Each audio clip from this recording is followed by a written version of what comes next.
नमस्कार, मी संजीवनी Kadam, Malvani food corner या YouTube channel मध्ये तुमचा स्वागत असा। आज मी तुमका दाखवणार आहे सुक्या बोंबलाची चटणी।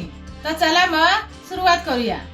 सुक्या बोंबलाच्या चटण्यासाठी लागणारा साहित्य हे सुके बोंबील, लसूण, कांदो, टमाटो, लाल तिखट, गरम मसाला, ओला खोबरा, हळद, कढीपत्ता कापून घेतलेलो आहे, कोथिंबीर आणि कोकम आणि धुवूसाठी या तांदळाचा पीठ।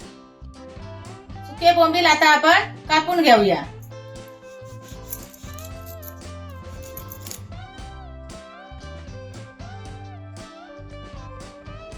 बोंबील कापून झाल्यानंतर आता ते भाजून घ्यायचे। भांडा गरम झाला, आता हे भाजून घेऊया।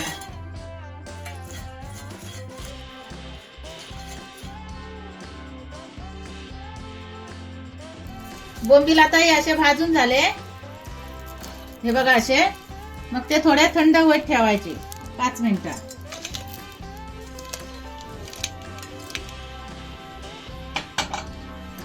आता बोंबील थंड झाल्यावर आता हे 5 मिनिटासाठी पाण्यात फुगत ठेवूया। बोंबील 5 मिनिटं पाण्यात फुगा निले, आता ते धुवून घेऊया। आता हे पहिला पाणी आहे ना काढून टाकायचा आणि नंतर मग या तांदळाचा पीठ लावायचा ते का।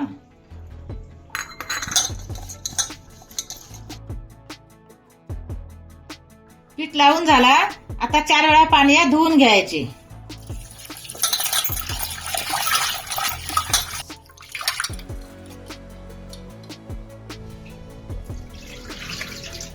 बोंबील स्वच्छ धुवून झाले, आता आपण फोडणी देऊया। कुकर गरम झालं, आता आपण त्याच्यात लसूण टाकूया, कांदो, टमाटो आणि कढीपत्ता हे सगळं एकत्र भाजून घेऊया। आता कांदो भाजून झाला, हे बघा असं मध्यमच भाजून घ्यायचं आणि नंतर त्याच्यात 1 चमचा तेल टाकायचा। आता 1 चमच लाल तिखट, 1 चमचा गरम मसाला आणि अर्धा चमच हळद हे आता सगळा परतून घ्यायचा। मग नंतर त्याच्यात आता कोकम टाकायचा, ओला खोबरा हे पण असं परतून घ्यायचा। आता त्याच्यात बोंबील टाकायचे।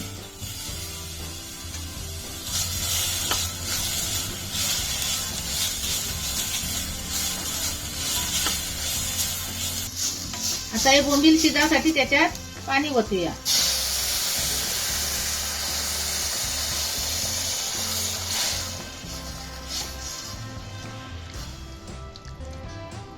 आता कोथिंबीर टाकूया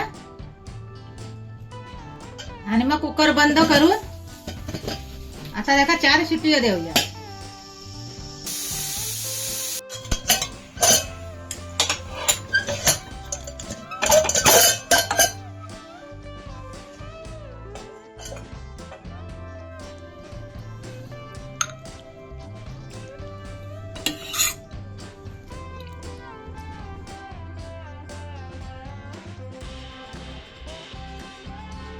सुक्या बोंबलाची चटणी मी बनवलंय, तशी तुम्ही पण बनवून बघा। चपाती बरोबर किंवा भाकरी बरोबर सुद्धा तुम्ही ती खाऊ शकता आणि खाल्ल्यावर त्याची चव कशी लागता ते कमेंट करून सांगा। आणि अशा या नवीन नवीन व्हिडिओसाठी मालवणी फूड कॉर्नर या युट्यूब चॅनलला लाईक करा, शेअर करा, सबस्क्राईब करा आणि बेल पण वाजवा। आणि भेटूया आता पुढच्या व्हिडिओ मध्ये। तोपर्यंत धन्यवाद।